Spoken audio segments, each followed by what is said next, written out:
In the vast wilderness of Central Asia, where the wind carves mountains and time forgets names, one boy, abandoned by his own people, would rise to command more land than any ruler in human history. This is not a legend. This is the true, brutal, astonishing story of the man the world would call Genghis Khan. Welcome to Storybot, where forgotten empires and epic tales come alive.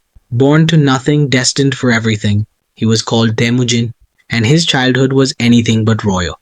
His father, a tribal chief, was poisoned. His family, betrayed, exiled, and left to starve. At just 9 years old, Temujin hunted mice for food, while enemies hunted him. But hardship breeds strength. In the silence of the steppe, a storm was building, not just of rage, but of vision. As he grew, Temujin didn't just survive, he conquered, unifying the chaotic Mongol tribes, abolishing blood feuds, and raising a new kind of army, loyal not by blood but by honor. And in 1206, the tribes gathered. They raised him up and gave him a name that would echo for centuries: Genghis Khan, the universal ruler. Here at Storybot, we don't just tell history, we bring it back to life.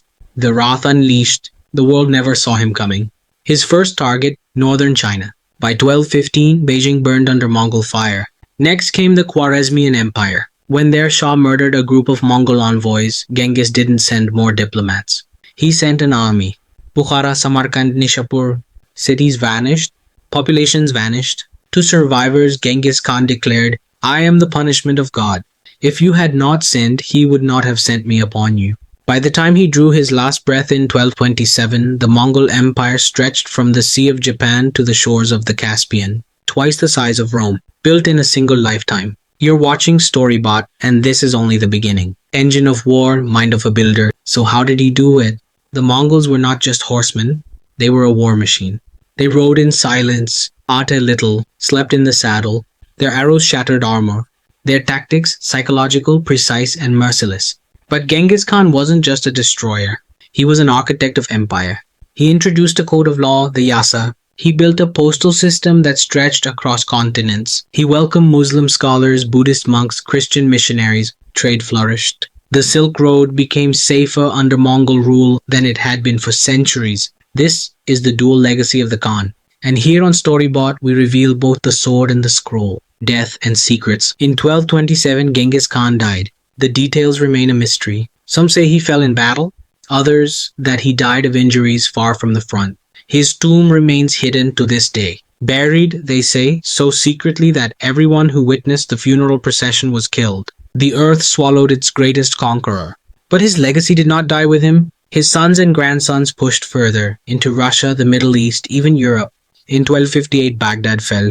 The libraries burned. The Tigris turned black with ink and red with blood. But unity would not last. By the late 1200s, the empire fractured, divided into khanates, torn by ambition, distance, and time. Even the greatest storm eventually breaks, but its thunder echoes forever. And Storybot is here to follow that sound to the ends of the earth. The steppe never forgets. Genghis Khan built no monuments, but his roads carried ideas. Science, art, culture. His empire linked east and west like never before. And on those same trade routes came the Black Death. Even in silence, his presence shaped the world. Today, his name sparks both awe and fear. Was he a monster? A visionary? A divine punishment? A forgotten genius? At Storybot, we leave no legacy unexplored. Because history isn't dead. It's buried, just waiting to be uncovered. From starving boy to ruler of the known world, Genghis Khan didn't just forge an empire.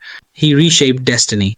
And we're only scratching the surface, so if you want more epic stories like this, told with fire, depth, and truth, you know where to find them. Right here on Storybot. Hit like, smash that subscribe button, and share this with someone who loves history told with fire.